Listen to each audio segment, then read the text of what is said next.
وما لنا الا نتوکل علی اللہ، اور کیا ہے اور آخر کیوں ہم اللہ پر بھروسہ نہ کریں. وقد ہدانا سبلنا، اور بے شک ہدایت دی اس نے ہمارے راستے میں. وَلَنَصْبِرَنَّ عَلَىٰ مَا آذَيْتُمُونَا، اور تم نے جو ہمیں تکلیفیں پہنچائی ہیں ہم ان پر یقیناً صبر کریں گے. وَعَلَى اللَّهِ فَلْيَتَوَكَّلِ الْمُتَوَكِّلُونَ، اور اہل توکل کو، یعنی جن لوگوں کو بھروسہ رکھنا ہو ان کو بس اللہ پر ہی توکل کرنا چاہیے، اللہ پر ہی بھروسہ رکھنا چاہیے. یہ آیت پریویس آیت کو آگے بڑھا رہی ہے جس میں ہم انبیاء اور رسولوں کا جواب پڑھ رہے تھے جو وہ منکرین کو دیتے آئے ہیں. گزشتہ آیت میں اس بات پر مکمل ہوئی تھی کہ مومنوں کو چاہیے کہ وہ اللہ پر توکل کریں. آج کی آیت اسی پہ جڑی ہے. یہاں رسول فرماتے ہیں کہ اور کیا ہے ہمیں کہ ہم نہ توکل کریں اللہ پر. عربی میں اور کیا ہے ہمیں کے لیے وما لنا کس الفاظ استعمال ہوئے ہیں. وما لنا، اور کیا ہے ہمیں. ٹھیک ہے. وما لنا اللہ نتوکل علی اللہ، اور آخر کیوں ہم اللہ پر بھروسہ نہ رکھیں جبکہ اس نے ہمیں ان راستوں کی ہدایت دے دی ہے. وقد ہدانا سبلنا، یعنی اس نے ہمیں ان راستوں کی ہدایت دے دی ہے جن پر ہمیں چلنا ہے. ولنصبرن علی ما آذیتمونا، اور تم نے جو ہمیں تکلیفیں پہنچائی ہیں ہم ان پر یقیناً صبر کریں گے. وعلی اللہ فلیتوکل المتوکلون، اور جن لوگوں کو بھروسہ رکھنا ہو انہیں چاہیے کہ اللہ پر ہی بھروسہ رکھیں. تو وما لنا کا مطلب کیا ہوا؟ اور کیا ہے ہمیں. ٹھیک ہے، یعنی کہ ہمیں چاہیے کہ، واؤ کا مطلب ہوتا ہے اور، یہ تو ہمیں پتہ ہی ہے. ٹھیک ہے، اما ہوتا ہے اس میں موصول. ہمیں تھوڑا سا نیچے کرنا کیونکہ وہ پہلی آیت نظر نہیں آ رہی جو پہلی لائن ہے نا. اصل میں نے اس کی اسکرین شاٹ لیا ہوا ہے، میں نے کہا کہ نیچے کا ترجمہ نظر آ جائے. اچھا اچھا اچھا، یہ یہاں لکھا ہوا ہے نا، یہ اس میں لکھا ہوا ہے اس طرف. ٹھیک ہے، اس میں دیکھ لو. چلو ٹھیک ہے، اللہ نتوکل. صحیح. اچھا، ہم پڑھے تھے کہ وما لنا، اور کیا ہے ہمیں. وما لنا کے مطلب ہو گیا اور کیا ہے ہمیں. واؤ کا مطلب ہوتا ہے اور. ٹھیک ہے، اور ما ہے اس میں موصول. ما کا مطلب ہوتا ہے یعنی کیا. ٹھیک ہے، کیا کے لیے. یہ نہیں کے معنی میں بھی آتا ہے لیکن یہاں پر یہ کیا کے معنی میں آئے. جیسے انگلش میں کہتے ہیں نا وٹ یا دیٹ یا وچ. یہ انسانوں کے لیے نہیں ہوتا ہے، یہ غیر عاقل چیزوں کے لیے استعمال ہوتا ہے. انسانوں یا مخلوقات کے لیے من آتا ہے یعنی کون. وما کا مطلب ہو گیا اور کیا ہے. لنا ہمارے لیے. لنا میں لام کا مطلب ہے کے لیے. یہ جو لام ہے نا اس کا مطلب ہوتا ہے کے لیے.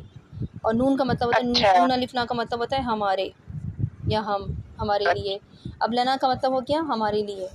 ٹھیک ہے، لنا میں لام کا مطلب ہو گیا کے لیے. اور لام کے بھی نا دو مطلب ہوتے ہیں. یہاں پہ تو کے لیے کا مطلب ہے لیکن ایک لام جو ہے وہ لام التاکید کے لیے ہوتا ہے. وہ لام التاکید کیا ہوتا ہے؟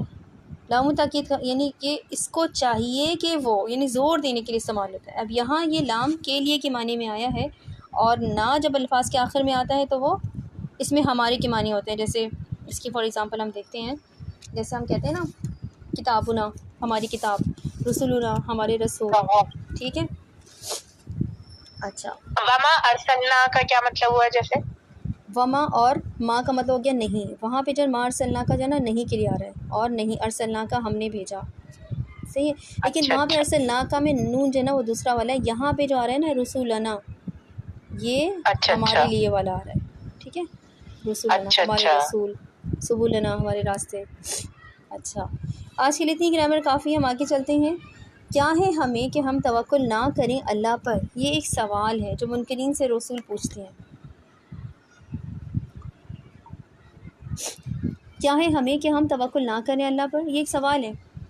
ایک طرح سے ایک ایکنالجمنٹ بھی ہے کہ جس میں وہ زور دے کے بتا رہے ہیں کہ ہم کیوں توکل نہ کریں اللہ پر. اور یہ وہ سوال ہے جو مجھے اور آپ کو اپنے آپ سے پوچھنا ہے تنہائی میں بیٹھ کے، اپنے موجودہ مسائل اور تکالیف کو سوچ کے. یہ وہ سوال ہے جو ہمیں خود سے پوچھنا ہے کہ کیوں ہم اللہ پہ توکل نہیں کرتے، کیوں ہم اللہ کو اپنا وکیل نہیں بناتے. ہم کس پہ توکل کرتے ہیں؟ لوگوں پہ. اور پھر ہم ہرٹ بھی ہو جاتے ہیں کیونکہ لوگ ہماری توقعات پہ پورے نہیں اترتے. لوگ تکلیف دے کے آگے بڑھ جاتے ہیں. ہمیں امید ہوتی ہے ہمیں کچھ خاص لوگوں سے کہ وہ سمجھیں گے، مشکل میں ہمارے لیے اسٹینڈ لیں گے، ہمارا ساتھ دیں گے. لیکن زندگی میں کتنی دفعہ ایسا ہوا ہے کہ آپ نے جی جان سے سمجھ لیا تھا کہ فلاں شخص آپ کو انڈرسٹینڈ کرتے ہوئے آپ کے ساتھ کھڑا ہوگا، سب آپ کو چھوڑ دیں گے، آپ کو نہیں چھوڑے گا. کوئی آپ کی قدر نہ کرے یا کرے، وہ ان سب قربانیوں کی قدر کرے گا جو آپ نے دی ہیں. لیکن پھر ایسا نہیں ہوا. سادہ الفاظ میں کہوں تو سب سے پہلے جوتے وہی شخص مارتا ہے جن لوگوں سے ہمیں سب سے زیادہ امید ہوتی ہے کہ وہ ہمارے کام آئیں گے. وہی سب سے پہلے اس کے الٹ کچھ کرتے ہیں اور ہم ایک دم سے منفی زون میں چلے جاتے ہیں، جہاں ہم پہلے ان کو الزام دیتے ہیں کہ وہ ہماری توقع سے بہت نیچے کیوں رہ گئے، پھر ہم خود کو الزام دیتے ہیں کہ ہم نے ان پہ بھروسہ ہی کیوں کیا، یوں ہم ایک نیگیٹو کیفیت میں گھرے رہتے ہیں۔ اور مسئلہ کہاں سے شروع ہوا تھا؟ ہم نے انسانوں کو اپنا وکیل بنایا تھا۔ جب ہم نے کچھ اچھا کیا، ہم نے ان سے تعریف اور قدردانی چاہی، اور جب ہم مشکل میں پڑے، ہم نے ان کی طرف دیکھا کہ یہ ہمیں اس سے نکال لیں گے، لیکن انسان کبھی کبھی ساتھ دے سکتے ہیں، ہمیشہ نہیں، جیسے ہم خود بھی ہمیشہ دوسروں کا ساتھ نہیں دے سکتے۔ دوسری غلطی ہم کیا کرتے ہیں؟ ہم خود کو اپنا وکیل کر لیتے ہیں۔ انسان بے شک اپنا مسیحا، اپنا بہترین ورکر خود ہی ہوتا ہے، اس کو اپنے لیے خود ہی محنت کرنی ہوتی ہے اور خود کو خود مشکلوں سے نکالنا ہوتا ہے۔ خود پہ بھروسہ کرنا اچھی بات ہے، یہ آپ کو کانفیڈنٹ بناتی ہے اور آپ دوسروں پہ انحصار کرنے سے خود کو مفلوج نہیں کر لیتے، لیکن خود پہ توکل کرنا اچھی بات نہیں ہے۔ اب دونوں میں فرق کیا ہوا؟ خود پہ بھروسہ کرنا ہے، اپنی کوشش پہ بھروسہ کرنا اور بھرپور محنت کرنا، یہ سوچ کر کہ ہاں میں یہ کر سکتی ہوں، میرے اندر ہے اس کام کو کرنے کی انرجی، میں ہار نہیں مانوں گی، یہ اچھی بات ہے۔ اور خود پہ توکل کرنا کیسے؟ کہ اپنا سارا کا سارا بھروسہ اپنے اوپر ہی رکھ دینا، جیسے آپ گھوڑوں کی ریس میں اپنے سارے پیسے ایک ہی گھوڑے پہ لگا دیں، پھر آپ کی ہار جیت کی وجہ وہ گھوڑا ہی ہوگا۔ اچھی مثال نہیں ہے مگر بات سمجھ میں آ گئی ہوگی کہ جب آپ خود پہ توکل کرتے ہیں تو اپنی ہار یا جیت دونوں کی وجہ آپ خود ہوتے ہیں۔ آپ جیتے اس لیے کہ آپ نے محنت کی، آپ ہارے اس لیے کہ آپ سے کوئی کمی رہ گئی۔ یوں آپ اگلی دفعہ زیادہ محنت کرتے ہیں اور ہو سکتا ہے اس دفعہ آپ کامیاب بھی ہو جائیں، پھر آپ سوچتے ہیں دیکھا پچھلی دفعہ مجھ سے غلطی ہوئی تھی، اس کو میں نے فکس کر لیا، یعنی بات وہیں آ گئی کہ میں نے خود کو خود کامیاب کیا، جبکہ حقیقت یہ نہیں ہے۔ انسان کو کامیابی اور ناکامی اللہ کی مرضی سے ملتی ہے۔ کل بھی ہم نے یہ پڑھا تھا کہ توکل یہ نہیں ہوتا۔ اللہ پہ توکل کا مطلب ہے کہ آپ اپنی محنت پہ بھروسہ کریں لیکن نتیجہ اللہ پہ چھوڑ دیں۔ اگر کامیابی ملے تو اس کا مطلب ہے اللہ نے آپ پہ رحم کیا ہے اور اللہ نے آپ کے کام میں برکت دیکھ کر آپ کو نوازا ہے، یہ اللہ کی دین ہے، اس پہ رب کا شکر ادا کرنا ہے۔ اور ناکامی ملے تو یہ آپ کے رب کا فیصلہ ہے، اس کی وجہ ڈھونڈیں۔ اللہ تعالیٰ کے ہر فیصلے میں کوئی نہ کوئی مصلحت ہوتی ہے، وہ اسے یقیناً آپ کو کچھ سکھا رہا ہے۔ خود پہ توکل کر کے جب ناکامی ملتی ہے تو اس میں سے آپ صرف اپنی غلطی ڈھونڈتے ہیں، اللہ پہ توکل کر کے جب ناکامی ملتی ہے تو آپ اس میں سے اپنی غلطی کے ساتھ ساتھ اللہ کی مصلحت دونوں ڈھونڈتے ہیں۔ یوں اللہ کا خیال، اللہ کا خوف، اللہ کو سوچنا، یہ سب آپ کے کام میں شامل ہو جاتا ہے۔ ایک طرح سے اللہ کا نام آپ کے کام میں شامل ہو جاتا ہے، اور اللہ کا نام بسم اللہ کی برکتیں بے شمار ہیں۔ جب آپ اللہ کا نام کسی کام میں شامل کر لیں تو اس میں کامیابی ملے یا ناکامی، وہ آپ کے لیے کوئی نہ کوئی دروازہ ضرور کھولتا ہے، وہ آپ کو مایوس نہیں ہونے دیتا، وہ آپ کو مزید جستجو کرنے کی لگن عطا کرتا ہے۔ آپ مایوس اور چڑچڑے نہیں ہوتے کہ یہ کیوں نہیں ہو رہا مجھ سے، کیا مسئلہ ہے، نہیں، آپ کہتے ہیں کہ میں نے یہ کام اللہ کے بھروسے شروع کیا تھا، وہ ضرور کوئی نہ کوئی راستہ بنائے گا، وہ راستہ ناکامی سے گزر کے بھی بن سکتا ہے اور کامیابی سے گزر کے بھی۔ اور یہ یقین کیوں ہوتا ہے آپ کو؟ کیونکہ جیسے اس آیت میں آگے کہا گیا ہے، اور کیا ہے ہمیں، وما لنا، اور کیا ہے ہمیں کہ ہم نہ کریں توکل اللہ پر، اور بے شک اس نے تو ہمارے راستے ہمیں دکھا دیے ہیں۔ وقد ہدانا سبلنا، یہ اتنی خوبصورت بات ہے، اس کو دوبارہ پڑھیں۔ وقد ہدانا سبلنا، اور بے شک اس نے ہمیں ہماری راہیں دکھا دی ہیں، ہمارے راستے دکھا دیے ہیں۔ واو کا مطلب کیا ہوتا ہے؟ اور قد کا مطلب کیا ہوتا ہے؟ قد کا مطلب جو ہے نا بے شک کیا جاتا ہے، کہیں پہ تحقیق کیا جاتا ہے۔ آپ نے اردو میں ترجمے پڑھے ہوں گے، یہ لفظ کے قد کا مطلب کیا لکھا ہوتا ہے؟ تحقیق۔ اور آپ سوچتے اس کا مطلب کیا ہے؟ اردو میں ہم خالی خولی تحقیق کا لفظ نہیں استعمال کرتے ہیں، یہ لفظ تو سر سے ہی گزر جاتا ہے، لیکن آج ہم اس لفظ کو پڑھیں گے۔ یہ لفظ قرآن میں 403 دفعہ استعمال ہوا ہے، قد۔ قد کے کئی مطلب ہوتے ہیں، یعنی اس کے آنے کی کئی وجوہات ہو سکتے ہیں۔ جب یہ پرفیکٹ ورب کے سے پہلے آتا ہے تو اس کا مطلب ہوتا ہے آگے جو سچویشن بیان کی جا رہی ہے وہ وہی ہے جس کی کوشش کی جا رہی تھی یا جو متوقع تھی۔ اس کا ایک اور مطلب یہ ہے کہ قد کے بعد جو بات کہی گئی ہے وہ ماضی قریب میں پیش آئی ہے، یعنی اس کو پیش آئے زیادہ لمبا عرصہ نہیں گزرا ہے۔ اس کا ایک اور معنی یہ ہے کہ قد کے بعد جس واقعے کا ذکر ہے وہ یا تو اصل ماضی میں پیش آ چکا ہے، جیسے اور بے شک تمہیں علم ہے ان لوگوں کا جنہوں نے ہفتے کے دن کی خلاف ورزی کی، یہ بھی قد سے شروع ہے، یا پھر یہ واقعہ علامتی طور پہ ماضی میں پیش آتا رہا ہے، جیسے ایک جگہ قرآن میں قد افلح من زکاہا کہ بے شک فلاح پا گیا جس نے تزکیہ اختیار کیا، یعنی یہ ایک فیکٹ ہے جو پیش آتا رہا ہے، ضروری نہیں کہ آپ کے ساتھ پیش آیا ہو مگر انسانوں کے ساتھ پیش آ چکا ہے۔ قد تکثیر کے معنی میں بھی آتا ہے، تکثیر کثرت سے کہتے ہیں نا، یعنی یہ واقعہ جو قد کے بعد بیان کیا جا رہا ہے یہ کثرت سے پیش آتا رہا ہے۔ اس کا ایک اور مطلب یہ ہے کہ جو بات قد کے بعد بیان کی گئی ہے وہ لازماً پیش آ چکی ہے اور اس بات میں کوئی شک نہیں، اس لیے بے شک یا تحقیق سے ثابت کے اصطلاح ترجمے میں استعمال کی جاتی ہے۔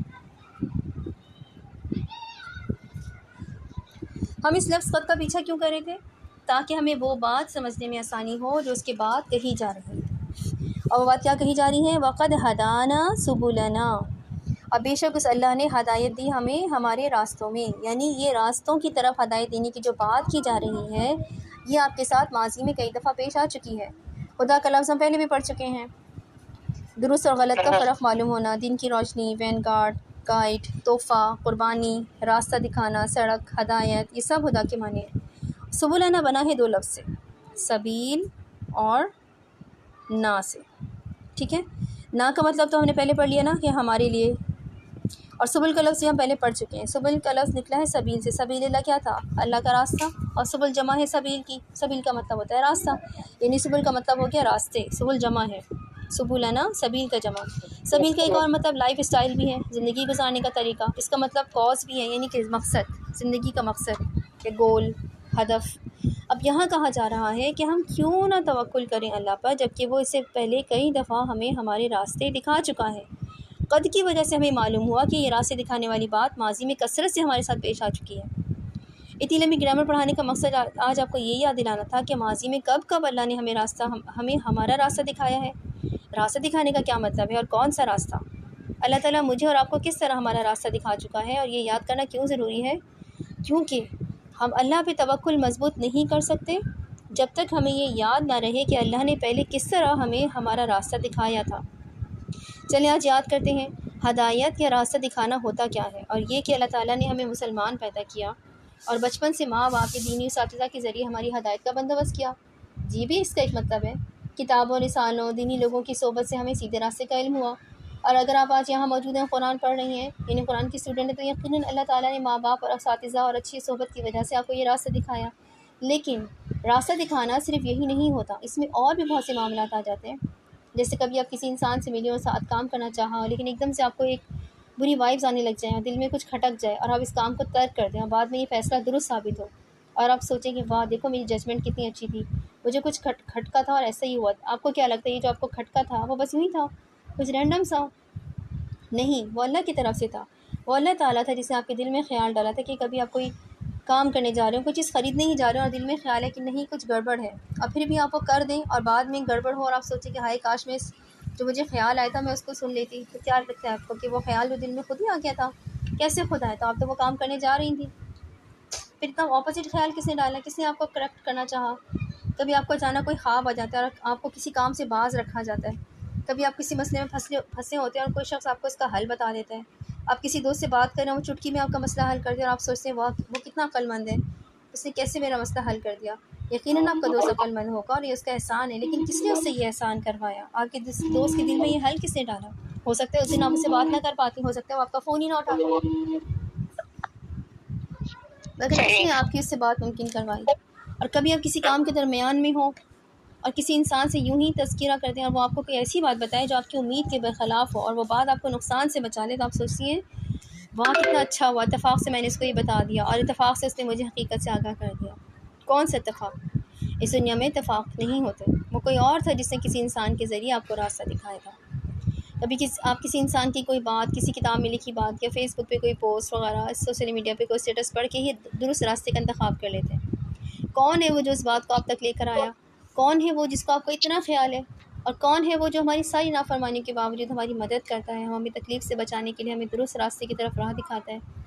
کبھی ہم اس بات کو سمجھ لیتے ہیں لیکن کبھی ہم اس کو نہیں سمجھتے، لیکن ہماری ساری خامیوں کے باوجود اس کی رحمت میں کمی نہیں آتی، کہ اس کی رحمت ہے کہ ہم پہ کہ وہ ہماری غلطیوں کی نشاندہی کرواتا رہتا ہے۔ یہ کبھی ناکامی کے بعد سمجھ میں آتا ہے کہ غلطی کہاں ہوئی، یہ سمجھ کس نے عطا کی ہے؟ کبھی سوچا ہے؟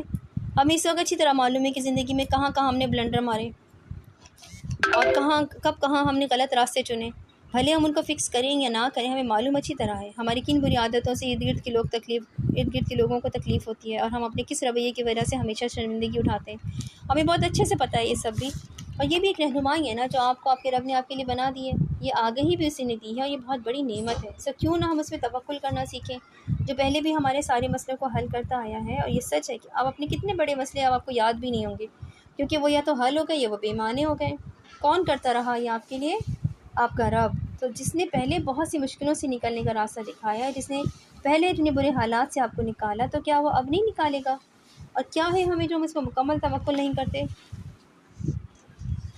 ٹھیک ہے، اسی طرح سے بعض اوقات ایسا ہوتا ہے کہ ہمیں کوئی خواب آتا ہے یا ہم کوئی کسی چیز کے بارے میں جو ہے ہمیں کوئی حل سا نظر آ رہا ہوتا ہے کہ کوئی چیز ہمارے دل میں کھٹک رہی ہوتی ہے، تو ہمیں کیسے معلوم ہو کہ اللہ کی طرف سے یہ رہنمائی ہے، یہ شیطان کا وسوسہ ہے؟ اس کے لیے جو ہے اس کا سب سے جو ہے نا بہترین طریقہ یہ ہے کہ دیکھیں آپ کو کیسے پتہ چلے گا کہ یہ وسوسہ ہے یا الہام خداوندی ہے. تو آپ کے اندر یہ فرقان آتا ہے دو چیزوں سے، کیونکہ حدیث یا مستند بات نہیں ہے، بس ایک تجربے کی بات ہے کہ وہ دو چیزیں ہیں، تقویٰ اور ذکر. تقویٰ کیا؟ گناہوں سے ایسے بچنا جیسے انسان کانٹوں سے اپنے کپڑوں کو بچاتا ہے، یعنی جو جان بوجھ کے گناہوں میں نہیں پڑتا، جو گناہوں سے اپنے آپ کو بچاتا ہے، محتاط رہتا ہے، تو ایسا تقویٰ انسان میں وہ نظر پیدا کرتا ہے جو وہ دیکھتی ہے، جو دوسرے عام انسان نہیں دیکھ پاتے. یوں آپ کو لوگوں کو، چیزوں کو پہچاننا آ جاتا ہے. اور دوسرا ہے ذکر. اپنی زندگی میں تسبیحات اور اذکار کو معمول میں شامل کرنا، یعنی ہر روز کچھ وقت مخصوص کر کے اللہ کا شدید ذکر کرنا. یعنی روز آپ نے تسبیحات پڑھنی ہے، کبھی کسی آیت کی، کبھی کسی دعا کی، صبح شام کی تسبیحات، کسی صورت کی، کسی مصنون کلمے کی، استغفار کی، یہ آپ کی مرضی ہے. لیکن اذکار کی تسبیحات پڑھنا اور روز پڑھنا آپ کی نظر کو کلیئر کرتا ہے، پھر آپ کو ان چیزوں میں فرق کرنا آسانی سے آ جاتا ہے. ٹھیک ہے، جتنا ہم اللہ کا ذکر کریں گے اتنا ہی اللہ کی حکمت اور سمجھ ہمیں عطا ہوگی انشاءاللہ. واپس آیت کی طرف آتے ہیں. کیا ہے ہمیں جو ہم نہ بھروسہ کریں اللہ پر، وما لنا اللہ نتوکل علی اللہ، اور بے شک اس نے ہمیں ہماری راہیں دکھا دی ہیں اور ہم ضرور صبر کریں گے اس پر جو اذیت تم ہمیں دیتے ہو. یہاں دو الفاظ کو سمجھنا ہے، ایک ہے صبر اور دوسرا ہے اذیت. لنصبرن، اور ہم ضرور صبر کریں گے. لنصبرن میں ہے لام، ٹھیک ہے، اور ہم نے پڑھا تھا نا کہ لام لام توکید بھی ہوتا ہے، تو یہاں پہ یہ لام لام توکید ہے، اور یہ اس بات پہ زور دینے کے لیے کہ لازماً صبر کریں گے. اب کس پہ صبر کریں گے؟ اس اذیت پر جو تم ہمیں دے رہے ہو. آذیتمونا، تم کون؟ انبیاء کے لیے تم تو منکرین تھے جو ان سے بحث کرتے تھے، معجزے مانگتے تھے اور ان کے منہوں پہ وہ ہاتھ رکھ دیتے تھے. ہمارے لیے تم کون ہیں؟ سادہ الفاظ میں دنیا والے، ارد گرد کے لوگ، وہ لوگ جو اہم ہیں ہماری زندگی میں، وہ لوگ جن کی باتیں ہمارا موڈ آف کر دیتی ہیں، وہ لوگ جو ٹاکسک ہیں اور ان کی دی ہوئی اذیت ہمیں زخمی کر دیتی ہے، وہ لوگ جن کا ہم کچھ نہیں کر سکتے، نہ نگل سکتے ہیں نہ اگل سکتے ہیں. اذیت کا لفظ نکلا ہے، آذیتمونا کا لفظ نکلا ہے حمزہ زال اور یا سے، ازا. ٹھیک ہے، ازا کہتے ہیں اونچی لہروں کو جو بہت زیادہ شور پیدا کریں. بہت شور سے انسان کو تکلیف ہوتی ہے، آپ کنفیوز ہو جاتے ہیں، اپنے کام پہ فوکس نہیں کر پاتے. اسی سے ازا کا مطلب ہے کسی کو نقصان دینا، زخم دینا یا تکلیف دینا، کسی کو ہراس کرنا، کسی کو تنگ کرنا بھی اذیت ہے. اذیت وہی کرتی ہے جو شور برپا کرنے والی ہے. اردو میں ایزا بھی کہتے ہیں نا، الف یہ زال الف، یہ اسی سے نکلا ہے، ازا سے ہی نکلا ہے، اور یہ عربی کا ہی لفظ ہے جو اردو میں ہم استعمال کرتے ہیں نا، اذیت کا لفظ. اذیت ضروری نہیں ہے کہ جسمانی ہو یا ڈائریکٹ ہو. کچھ لوگ انڈائریکٹ اذیت بھی دیتے ہیں، وہ مسکرا کے ایک بات کہہ جاتے ہیں، وہ بات آپ کو چٹکی کاٹ جاتی ہے اور ایسی چپتی ہے مگر آپ کچھ بھی نہیں کر سکتے کیونکہ پھر آپ برے بنیں گے. ایسی اذیتیں ہمیں روزمرہ کی زندگی میں ملتی رہتی ہیں. ان میں سے کچھ اذیتیں ایسی ہیں جو اللہ کے راستے پہ چلنے سے ملتی ہیں، یا کسی ایسے کام میں جس کو کرنے پہ آپ کے اللہ نے رہنمائی کی ہو، آپ نے اللہ پہ توکل کر کے اس کام کو شروع کیا ہو لیکن لوگوں کی بات آپ کو تکلیف دینے لگی ہو. آپ نے ایسے میں کیا کرنا ہے؟ صبر. صبر کیا ہے؟ خود کو منفی رد عمل سے باز رکھنا. نیگیٹو ریئیکشن بدلہ بھی ہے، نیگیٹو ریئیکشن جواب میں باتیں سنا دینا بھی ہے. منفی رد عمل اپنا دن اتنا خراب کر لینا ہے کہ کوئی مثبت کام ہی نہ کر سکے. منفی رد عمل مایوس ہو کے بیٹھ جانا، رونا، وقت ضائع کرنا بھی ہے. اور نیگیٹو ریئیکشن یہ بھی ہے کہ آپ ناکام ہو اور کہیں کہ بس مجھ سے نہیں ہوتا یہ کام. نہیں، آپ نے لوگوں کی دی گئی اذیت پہ صبر کرنا ہے. آگے پڑھیں، اس آیت کی آخری بات بہت دلچسپ ہے. وَعَلَى اللَّهِ فَلْيَتَوَكَّلِ الْمُتَوَكِّلُونَ، اور اللہ پر ہی توکل رکھنا چاہیے متوکلین کو. ابھی یہی بات تو پچھلی آیت میں گزری تھی، لیکن ایک لفظ کا فرق تھا. وہاں تھا کہ اللہ پہ ہی مومنوں کو توکل کرنا چاہیے، اور یہاں ہے کہ اللہ پہ ہی متوکلین کو توکل کرنا چاہیے. متوکلین کون ہے؟ یعنی متوکل کی جمع اہل توکل. متوکل وہ انسان ہے جو بہت بہت توکل کرنے والا ہو. ایک ہی بات کو دہرانے کا کیا مقصد ہو سکتا ہے؟ پریویس آیتیں بھی کہا جا سکتا تھا کہ اللہ پہ ہی توکل کرنا چاہیے مومنوں اور متوکلوں کو، لیکن نہیں، ان دونوں آیات کے درمیان میں دو باتیں اور بھی معلوم ہوئی ہیں، اور وہ دو باتیں جو ایک مومن کو متوکل کے درجے پہ لے کے جاتی ہیں کہ اللہ نے ہدایت دی ہے ہمیں ہمارے راستوں کی، اور دوسری ہم صبر کریں گے تمہاری دی گئی اذیت پہ. جو مومن یہ دو باتیں سمجھ لیتا ہے وہ متوکل بن جاتا ہے. اگر آپ اللہ پہ توکل کرنا چاہتی ہیں تو آپ کو اپنے اندر یہ دو باتیں پیدا کرنی ہیں. ایک یہ کہ اپنی زندگی میں چھوٹی سے چھوٹی اور بڑی سے بڑی ہر بات میں اللہ کی رہنمائی ڈھونڈنی ہے، اللہ کی گزشتہ رہنمائی کو بھی یاد رکھنا ہے اور اپنے حال میں بھی ہر چیز میں دیکھنا ہے کہ اللہ تعالیٰ اس میں مجھ سے کیا چاہتا ہے، اللہ تعالیٰ مجھے کیا سمجھانا چاہتا ہے، ناکامی دی ہے تو کیوں دی ہے، اللہ تعالیٰ مجھے کس مقام پہ پہنچانا چاہتا ہے۔ ہر چیز میں جب آپ اللہ کی چاہت اور اللہ کی رہنمائی کی جستجو کریں گی تو آپ کے ایمان میں توکل شامل ہو جائے گا، مگر اس توکل کے راستے میں کیا حائل ہو جاتا ہے؟ لوگوں کی منفی باتیں، یہ آپ کا توکل کمزور کرتی ہیں، یہ آپ کو بتاتی ہیں کہ تم تو ناکام ہو گئے۔ نہیں ہوئے تم ناکام بھائی، اللہ کے بھروسے سے یہ کام شروع کیا تھا نا، اللہ اس میں سے ضرور راستہ نکالے گا۔ اللہ کی وجہ سے کسی کے ساتھ معاملہ کیا تھا، کسی دوسرے کو چانس دیا تھا نا، تو اللہ تعالیٰ خود آپ کی آزمائش کھولے گا۔ توکل کو مضبوط کرنے کے لیے آپ نے لوگوں کی دی گئی اذیت و نقصان پہ صبر کرنا ہے، اور صبر کا ایک بہت اچھا طریقہ اگنور کرنا ہے۔ جتنا آپ بیٹھ کے لوگوں کے ٹاکسک رویے کو ڈسکس کریں گے اتنا خود کو اذیت دیں گے، سو کم سے کم اس کا ذکر کریں۔ اللہ کی رہنمائی تلاشنا اور صبر کرنا، یہ دو چیزیں آپ کو متوکلین میں شامل کر دیں گے۔